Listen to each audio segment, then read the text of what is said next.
کچھ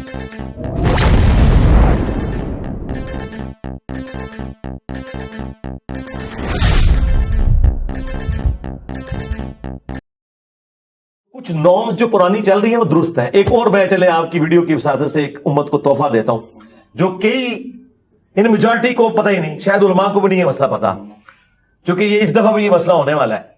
کہتے ہیں جمعے کی عید جو ہے حکمران پہ بھاری ہوتی ہے. یہ مت کیوں مشہور ہوئی؟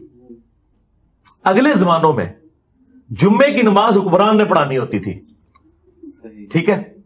جمعے کی نماز کے لیے وہ گھر سے باہر نکلتا تھا, باقی نمازیں تو گھر میں انہوں نے اندر مسجدیں بنائی ہوتی تھی, جس طرح ابھی بھی وزیر اعظم ہاؤس میں اور پریزیڈنٹ ہاؤس میں بنی ہوئی ہے. لیکن جمعے میں اس نے پبلکلی آ کے خطاب کرنا ہوتا تھا, اور عید میں بھی. یہ دو موقع ایسے ہوتے تھے. وہ ونریبل ہوتا تھا, کوئی اس پہ دور سے تیر چلا سکتا ہے, لائف تھریٹ ہوتی تھی. تو اس لیے حکمران کی کبھی خواہش نہیں ہوتی تھی کہ جمعے والے دن عید آئے کہ ایک دفعہ صبح ونریبل ہو. اگر صبح کا چاند نکل گیا تعلیم کا تو کہنے کے دیہڑی تینے آنا ہی ہے جمعے ٹائم, ہوں نہ سی نو چھڑ دے. اس لیے وہ کوشش کرتے تھے کہ جمعے کی عید نہ آئے. وہ یہ نہیں ہوتا تھا کہ کوئی اور ایسے کوئی عجیب و غریب قسم کا, جیسا کہتے ہیں کالی بلی راستہ کاٹ دے, تو وہ یہ توہمات نہیں تھے. یہ ریئل پرابلم تھا حکمرانوں کے لیے کہ وہ 2 دفعہ ایکسپوز ہوتے تھے پبلک میں. اس لیے وہ کہتے تھے جمعے کی عید جو ہے نا یہ بڑی بھاری ہے حکمران کے اوپر, کہ ایک دفعہ صبح اگر کوئی اس وقت بیٹھا ہوا ہے داغ لگا کے اور وہ ناکام ہوا ہے تو یقیناً جو اس نے کمزوری اوور کم کر لینی ہے جمعے کے ٹائم کہ ہاں ہوں آ جا. اسی لیے آپ دیکھیں صحیح مسلم میں آتا ہے حضرت معاویہ رضی اللہ تعالیٰ عنہ نے, چونکہ دیکھیں ان سے پہلے 3 خلفاء چیپلی شہید کر دیے گئے. حضرت عمر کو مسجد میں شہید کیا گیا, حضرت عثمان کو گھر میں, حضرت علی کو بھی مسجد میں جاتے وقت. تو حضرت معاویہ نے مسجد میں جانا چھوڑ دیا تھا. وہ مسجد کے ساتھ انہوں نے ایک ایڈجسٹنٹ کمرہ بنایا ہوا تھا, مقصورہ اسے کہا جاتا تھا.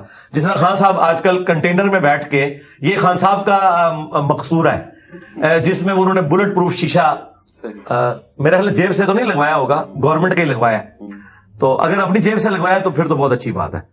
تو وہ جو سامنے بلٹ پروف شیشہ انہوں نے لگایا ہوا ہے اور وہ اس کمرے میں بیٹھے ہوتے ہیں, وہ نماز بھی وہیں پڑھ رہے ہوتے ہیں, خطاب کرتے ہیں. حضرت معاویہ رضی اللہ عنہ نے بھی ایڈجسٹنٹ کمرہ بنایا ہوا تھا. اور یہ میں کوئی ٹونٹ نہیں کر رہا, جو اس طرح کے بڑے لیول کے لوگ ہیں نا ان کو اپنی لائف کے اعتبار سے ہی کرنا چاہیے. وہ نبی الاسلام کو اللہ نے گارنٹی دی تھی واللہ یعصمک من الناس, ورنہ اس آیت سے پہلے نبی الاسلام نے بھی اپنے باڈی گارڈ رکھے ہوئے تھے. باڈی گارڈ تھے نبی الاسلام کے, خیمے کے باہر پہرا دیتے تھے. یہ کوئی عیب والی بات نہیں ہے سیکورٹی کو مینج کرنا, اونٹ کو باندھ کے اللہ پہ توکل کرنا ہے. تو حضرت معاویہ نے وہ اپنا کمرہ بنایا تھا, وہ نماز اس کمرے میں پڑھتے تھے, جمعے کی بھی عید کی بھی. وہ ایڈجسٹنٹ تھا تاکہ پبلک میں ایکسپوز نہ ہو. ظاہر ہے خارجی الگ سے ان کے مخالف تھے, شیعہ علی کو بھی ان پہ بڑا غصہ تھا, پھر ان کی اپنی حکومتی پالیسی سے بھی لوگ تنگ تھے. اس لیے انہوں نے سکون سے 20 سال جو گزارے ہیں وہ اس وجہ سے گزارے ہیں کہ انہوں نے اپنے سیکورٹی میں یہ بڑے کیے ہوئے تھے. اچھا, یہ جو مجھے بار بار کہتے ہیں نا کہ جی یہ اپنے دھڑبے سے باہر نہیں نکلتا, تو میں حضرت معاویہ کی سنت پہ عمل کر رہا ہوں یار رضی اللہ تعالیٰ عنہ. دیکھ لو یار, ایک طرف آپ کہتے ہو جی حضرت معاویہ کو, اب میں دیکھیں حضرت معاویہ کو فالو کر رہا ہوں الحمدللہ.